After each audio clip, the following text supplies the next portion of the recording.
Unable to continue living with his mother, the boy thought he could live in an abandoned house. But what he found there changed his life forever.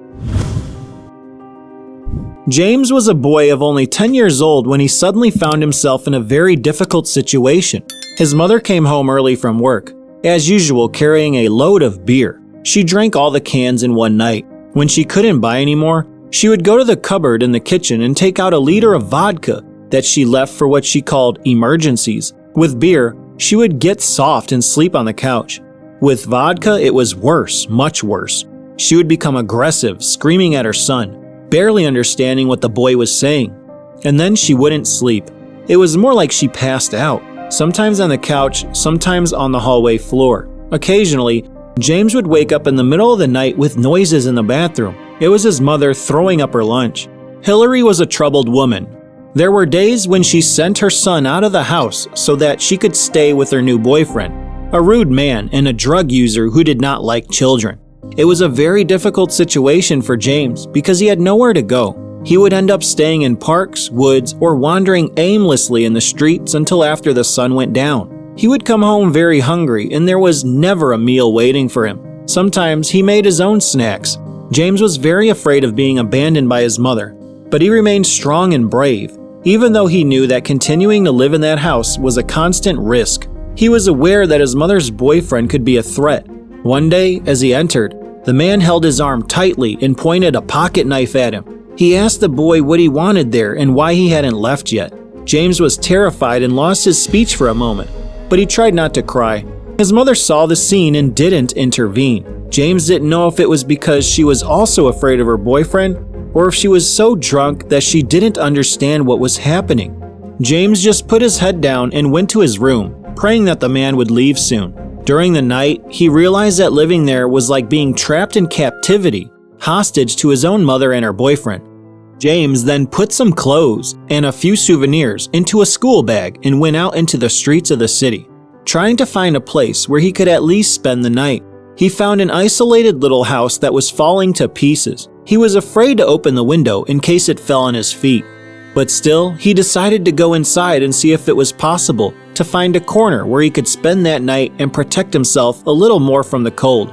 Upon entering, he noticed that although it had deteriorated on the outside, inside it was quite livable and there was hardly any wind. In one of the rooms, he found some old cardboard boxes that served as a bed. And this is how James came to the end of that horrible day. He was sad, depressed, and hungry. Sleep would be the best thing he could do, and that house would serve as his fortress for the next few days. In fact, he had no idea what to do and what would happen next. The next morning, he was able to explore the house more carefully.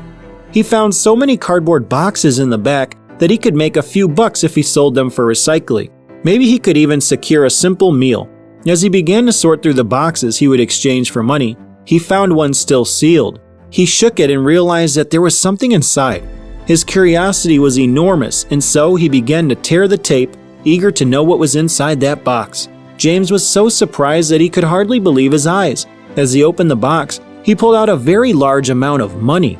The boy was scared and happy at the same time, wondering how someone could have forgotten all that money in that place. Would they come back for it? So James decided that he would leave the money in a safe place, but he would keep an eye out to make sure that no one came looking for it. But since he didn't have a cent in his pocket, he took a few bills from the amount he found so he could satisfy his hunger. It was almost noon when he went to the nearest diner to have his first meal after running away from his mother's house. He ordered a hamburger with fries and soda. Then he had a sweet pie. James was really hungry, and that was the best meal he had eaten in years. Afterwards, he strolled around downtown and ended up buying some more fruit to eat for the rest of the day. While at the grocery store, he bumped into an elderly couple who noticed how lonely this young man must have been in life. His clothes were crumpled and still lightly dusted. The couple took pity on him and wanted to know where his parents were. James told them the whole story, which deeply moved the two. They looked at each other and talked in low voices for a minute, then said that this was not right, that James should not be alone on the street or in an abandoned house. Then the couple invited the boy to at least spend some time in their home. They said that they were already elderly and had never had children. They lived alone a little way out of the town and would have room for James. The boy thought he had nothing to lose, and the two old people seemed like quiet people who really wanted to help. So he accepted the invitation. He ran back to the abandoned house to get his backpack with his clothes. He hid the money again in another room of the place and planned to come back every day to see if anything had moved or if he could find anyone. The move to the couple's home was quite smooth. In fact, the two were normal people who just wanted to help and give the boy some comfort. As they were retired and didn't have many obligations at home, they were always going back to the city to buy something or just to pass the time. Whenever they went downtown, James would take the opportunity to run to the abandoned house. Everything was always the same as he had left it. 2 months later, the money was still where he had hidden it. The box was in the same position as always, so James figured that whoever had left that amount of money hidden would not come back for it. He put all the bills in his backpack and went back to the house where he now lived with the two elderly people. But he didn't say anything to either of them about what he had discovered on his first night alone. He found a place in his room that would be a perfect hiding place. The rest of James' days were quite normal. He went to school, helped the elderly at home, ate what they ate, went for walks with them, and didn't have to worry about coming home to any kind of threat or violence. When he woke up at night, there were no noises of people getting sick in the bathroom, and he even forgot the smell of alcohol that his mother's vodka bottles left around the house. It was a simple life, but he felt he was with people who cared about him. The two old men grew fond of the boy. He was smart, polite, and not a troublemaker. He did his homework, ate well, and didn't seem to mind living with two elderly people. The couple hoped that at some point the biological mother would knock on the door, or some authority in the municipality, but this never happened. As far as they knew, James had not gone after her. However, James always prayed before going to sleep and always asked God to deliver his mother from the bottles of beer and vodka and from the bad people who were after her. Even though he had a more normal life now, he wanted his mother to be free of all the sufferings as well. Although he always appeared to be a happy and good boy at home and at school, inside he felt the pain and responsibility of having abandoned his own mother.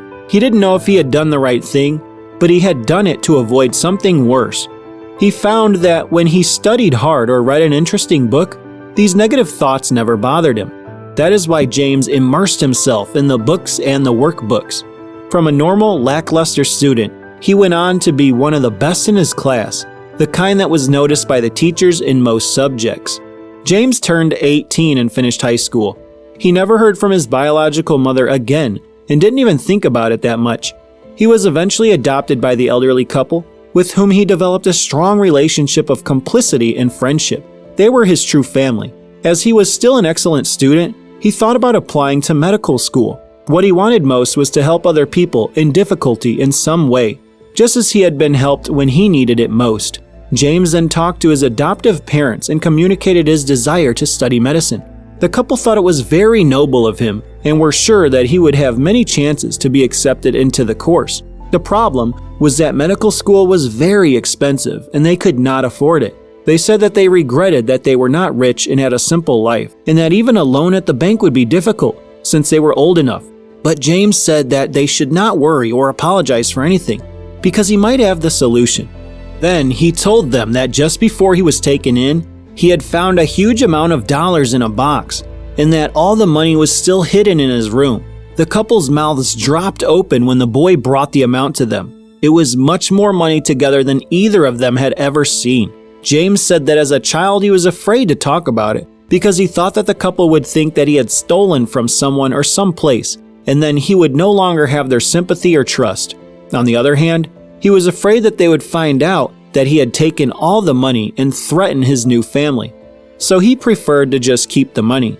But it had been 8 years. No one came around asking about it, and James knew he had a good reason to finally use those dollars. The couple helped the young man count how much money he had there, and they found out that it was more than enough to pay for medical school. The young man immediately separated out the college portion, and the rest he gave to his adoptive parents. "This is for you who gave me a home, food, and love. I already have what I need," he said. The elderly were surprised by his attitude. They didn't want the boy to reward them for the good deed of years ago, but they were really pleased that in all those years, the boy had managed to leave that money saved, just waiting for the right time to use it for his own good and for his future. James then entered medical school and managed to finance all of his expenses on his own. His adoptive parents continued to live as usual without having to take out loans from the bank to help their son, and without having to rack up the monthly bills to keep him studying. Being a doctor was really the boy's dream, and he was doing everything in his power to get there. Several years later, the boy who had run away from home and his own mother was now a grown man and went by the title of Dr. James. He started working at night and got to know the reality of an emergency room, the drama of the families, and how important his profession was to those people who came to him weakened and in need of help. Sometimes there were emergency calls in the middle of the night. He showed his value as a professional and as a human being, and was soon hired by a large hospital in the city. Even so, he did not fail to take on a night shift at least once a week. James had not revealed this to any other doctors, but he had let the reception staff know that whenever a young or elderly street person came into the emergency room in need of care, he would be happy to assist them. One early morning, a lady of about 50 came in with symptoms of intoxication. When James arrived in the room to review the case, he put his hands to his mouth as soon as he found himself facing the patient. She looked very different and didn't look 50. She looked at least 60. But she was his biological mother. Now she was standing there, all washed up and needing urgent help to keep from overdosing. James felt a slight dizziness. Her case was critical, and she would need an urgent compatible blood transfusion. Now, James found himself in a dead end, since he would have to help the person who never protected him and who in all these years didn't look for him, or she would die right there in front of him. James realized that he would gain nothing by being petty. This was the woman who gave him life needing help. Now it was time to give her his life as well. James pulled himself together and began to attend to the woman, giving her injections, taking her blood pressure and heart rate. He went to the hospital administration and told them that his mother was the patient and that he could donate the blood she needed, as well as bear all the costs of the procedure. Since James was a doctor beloved by the staff, everyone mobilized to expedite the treatment.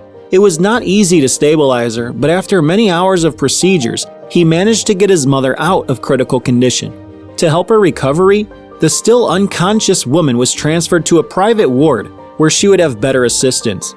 James' shift ended hours ago and the sun was already shining high in the sky, but the young doctor decided to stay there until he was sure she would be okay.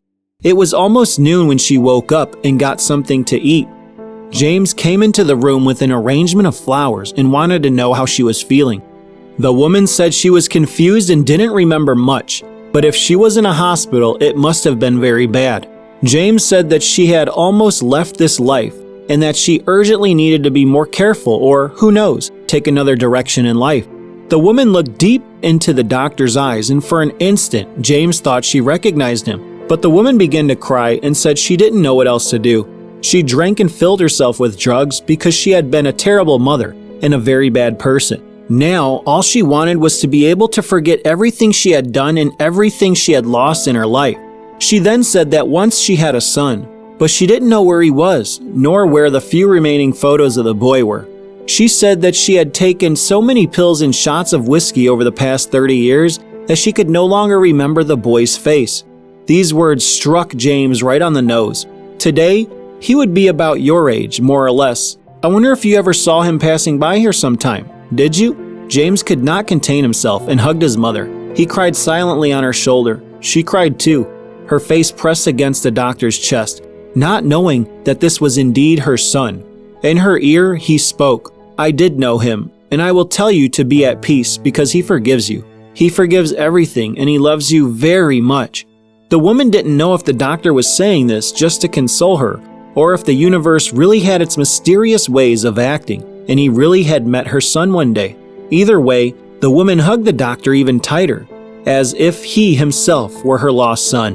The clinic was quite expensive, and the woman did not understand why that doctor cared so much about her. She preferred to accept the offer and interpreted this as a sign, or a chance to survive. The woman asked if after rehab, she would see the doctor again.